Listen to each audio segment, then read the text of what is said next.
السلام علیکم ورحمۃ اللہ وبرکاتہ۔ بسم اللہ الرحمن الرحیم۔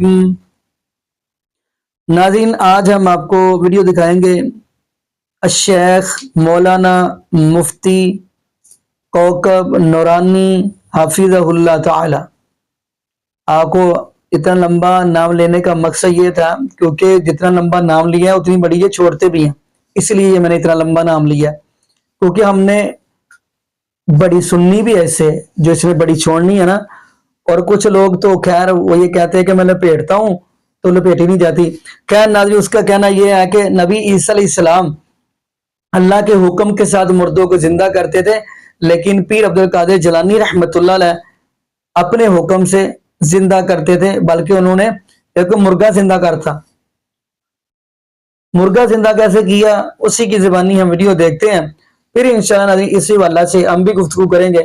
تو آئیے ناظرین مل کے ویڈیو دیکھتے ہیں۔ کتاب میں موجود واقعہ، آپ کے پاس ایک مائی آئی، ایک خاتون آئی، اس کا بچہ آپ کے مدرسے میں پڑھتا تھا۔ غوث پاک مرغا کھا رہے تھے لیکن آپ ہڈیاں نہیں توڑ رہے تھے، ہڈیاں الگ رکھ رہے تھے۔ وہ عورت دیکھ رہی تھی، اس کا بچہ دال کھا رہا تھا، غوث پاک مرغا کھا رہے ہیں۔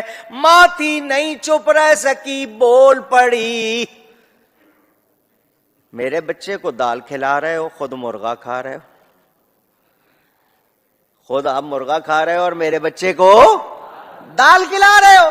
غوث پاک اس کی بات سنتے، جب مرغا کھا لیا آپ نے ہڈیوں پر ہاتھ رکھا، فرمایا قم بِإِذْنِی، اٹھ میرے حکم سے، وہ مرغا زندہ ہو گیا۔ فرمایا جب تیرا بیٹا اس شان کو پہنچے گا تب مرغا کھلائیں گے، ابھی اس کو دال کھانے دے، ابھی اس کی تعلیم کا وقت ہے، جب اس شان کو پہنچ جائے گا پھر اس کو بولے مردے زندہ کیے یا نہیں کیے۔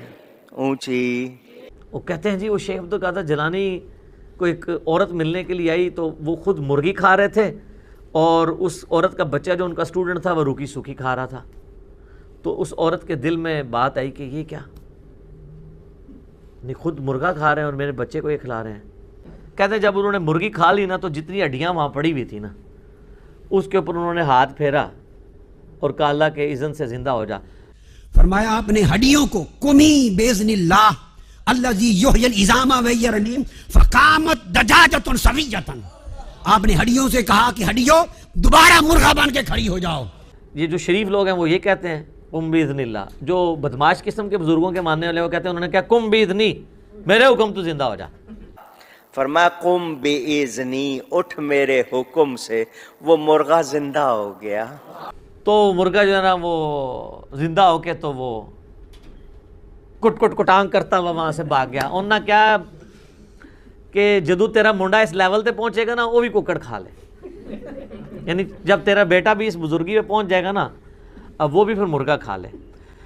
تو جان کی مان پاؤں تو عرض کروں کہ ہمارے نبی علیہ السلام تو پوری زندگی روکھی سوکھی کھاتے رہے، ٹھیک ہے، اور آپ ان بزرگوں کے بارے میں کلیم کرتے ہیں کہ یہ نبی کے طریقے پہ تھے۔ تو نبی علیہ السلام کا یہ طریقہ تھا، اس طریقے سے وہ ایجوکیٹ کیا کرتے تھے لوگوں کو۔ ویسے نبی علیہ السلام سے مرغی کھانا بھی ثابت ہے، بخاری مسلم میں حدیث ہے، لیکن شاید وہ ایک دفعہ ہی مرغی کھائی ہوگی آپ نے، آپ کی زندگی تو بڑی یعنی فقر کے اندر گزر رہی تھی۔ دوسرا، حضرت ابراہیم کو تو یہ معجزہ نہیں ملا ہوا تھا، عیسیٰ علیہ السلام کو بھی ملا ایز اے اسپیشل، لیکن اس میں بھی ساتھ آیا بِإِذْنِ اللہ، بِإِذْنِ اللہ کے ساتھ مردے کو زندہ کرنے کا معجزہ یا اسے کرامت کہہ لیں، یہ روئے عرض پہ صرف ایک ہی شخص کے لیے ہے، وہ عیسیٰ ابن مریم ہے۔ حضرت ابراہیم کو بھی نہیں ملا، جب ابراہیم علیہ السلام کو نہیں ملا تو شیخ عبد القادر جیلانی کو کہاں سے ملا ہوگا؟ ہمارے نبی علیہ السلام کے بارے میں بھی کوئی ایسا معجزہ رپورٹ نہیں ہوا۔ ایک کہانی سی وہ پیش کرتے ہیں، وہ جابر بن عبداللہ نے دعوت کی تو وہ کہتے ہیں وہاں پہ وہ بکری انہوں نے بچہ ذبح کیا تو وہ ان کے بیٹے دیکھ رہے تھے تو ایک بیٹے نے دوسرے کو ذبح کر دیا تو نبی علیہ السلام نے ان کو زندہ کر لیا۔ بالکل کہانی ہے، قرآن تو بالکل اس کی مخالفت کرتا ہے۔ سورہ انبیاء پڑھ کے دیکھ لیں، سورۃ الانعام پڑھ کے دیکھ لیں، سورہ بنی اسرائیل۔ کافروں کا اعتراض یہی تھا کہ یہ جو معجزے ہمیں اگلے پیغمبروں کے بارے میں بتاتا ہے وہ اس کو کیوں نہیں دیے گئے، تو اللہ نے فرمایا اس نبی کا معجزہ قرآن ہے۔ تو بڑا اچھا موقع تھا، اللہ کہتا کہ دیکھو نا کئی بار تو مردہ زندہ کیا ہے انہوں نے۔ وہ تو میرے بھائیو سورۃ الحج میں اللہ تعالیٰ نے فرمایا ہے کہ کوئی شخص ایک مکھی نہیں پیدا کر سکتا، حتیٰ کہ مکھی اس سے چھڑا کر کوئی چیز لے جائے وہ اس سے واپس نہیں لے سکتا. ایون موسیٰ علیہ السلام کے بارے میں قرآن حکیم میں کئی مقامات پہ آیا کہ ان کے سامنے جادوگروں نے رسیاں پھینکی تو وہ سانپ نظر آئی تھی, سانپ بنی نہیں تھی, وہ ایلیوژن تھا, نظر کا دھوکہ, ایلیوژن جو ڈیوڈ کاپر فیلڈ کرتا ہے. اللہ نہ کرے پاکستان آ جائے غوث وقت بن جائے گا, وہ پانی پہ چل کے دکھاتا ہے. اور وہ بھی یہ نہیں کہتا میں فزیکلی کر رہا ہوں, کہتا ہے میں تمہاری نظروں کو دھوکہ دے رہا ہوں. اسٹیچو آف لبرٹی غائب کر دیتا ہے, پورے بوئنگ جہاز غائب کر دیتا ہے. نظر کا دھوکہ. وہ جتنے لوگ وہاں پہ کھڑے ہوتے ہیں اس کے اپنے لوگ ہوتے ہیں, وہ ویڈیو کیمرے کا کمال ہوتا ہے. دیواریں چین میں سے گزر جاتا ہے, اتنی موٹی دیواریں چین, دیوار میں ایک طرف سے داخل ہوتا ہے دوسری طرف سے باہر نکلتا ہے. تو زندہ چیز کوئی نہیں پیدا کر سکتا. ہاں زندہ چیز سے زندہ کی اقسام بنائی جائے تو وہ زندگی میں سے ہی اللہ ہی سے مستعار آپ لے رہے ہوتے ہیں. یہ کنسیپٹ کلیئر کرنا ایک مسلمان کے لیے بہت ضروری ہے. جی ناظرین, آپ نے یہ ویڈیو ملاحظہ فرمائی. ناظرین یہ تھے کوکب نورانی.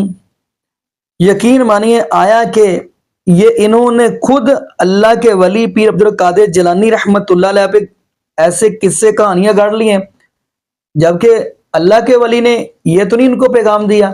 اچھا میں حیران بھی اس چیز پہ ہوتا ہوں, یہ ان کے قصے گڑ گڑ کے اپنی طرف سناتے تو ہیں, کبھی کوئی کبھی کوئی, کبھی انہوں نے پیر عبد القادر جیلانی رحمت اللہ علیہ کے طریقے کے مطابق نماز پڑھی ہے. حالانکہ پیر عبد القادر جیلانی رحمت اللہ علیہ نے وہی طریقہ اپنایا جو نبی پاک صلی اللہ علیہ وسلم کا تھا. نبی پاک صلی اللہ علیہ وسلم نے فرمایا صلو کما رأیتمونی اصلی, صحابہ نے ہمیں بتایا. تو پیر عبد القادر جیلانی رحمت اللہ علیہ نے رفع الیدین کے ساتھ نماز پڑھی ہے. آیا کہ انہوں نے یہ بھی بات بتائی ہے کسی کو؟ ان کی کتاب ہے پیر عبد القادر جیلانی رحمت اللہ علیہ کی بنیۃ الطالبین, ان کے اندر سارا کچھ لکھا ہوا ہے. لیکن ناظرین پیر عبد القادر جیلانی رحمت اللہ نے امام کے پیچھے سورہ فاتحہ کا بھی ذکر کیا ہے, لیکن انہوں نے کبھی بتایا ہے؟ پیر عبد القادر جیلانی رحمت اللہ نے اپنی بنیۃ الطالبین کے اندر آمین بالجہر کی بھی بات کی ہے. آیا کہ انہوں نے بات بتائی ہے, لیکن جھوٹے قصے بیان کر کر کے یقین مانیے اخیر کر دیا. باقی ناظرین آپ نے کبھی نبی پاک صلی اللہ علیہ وسلم کے صحابہ کی ہسٹری ساری پڑھی ہوگی, کہیں ایسا دیکھا ہے کہ نبی پاک صلی اللہ علیہ وسلم کے صحابہ نے یعنی مرغا کھا بھی لیا ہو تو پھر کم بیزنی کہہ کے مرغا دوبارہ زندہ کرتا ہوئے؟ جبکہ نبی پاک صلی اللہ علیہ وسلم کے صحابہ سے بڑھ کر کوئی ولی نہیں ہو سکتا. باقی ناظرین یہاں پہ ہم دعا کرتے ہیں اللہ پاک ایسے لوگوں کو سمجھ عطا فرمائے, اور یہ بھی دعا کرتے ہیں اللہ پاک ہمیں نبی پاک صلی اللہ علیہ وسلم کی شریعت کے مطابق زندگی گزارنے توفیق دے, اور اللہ پاک ہمیں 5 وقت کا پکا اور سچا نمازی بنا دے. اور جتنے بھی بے اولاد جوڑے ہیں اللہ پاک سب کو نیک نورینہ صحت تندرستی والی ایمان والی لمبی زندگی والی اولاد عطا فرما دے. جزاکم اللہ خیرہ, احسن الجزاء. السلام علیکم ورحمۃ اللہ وبرکاتہ.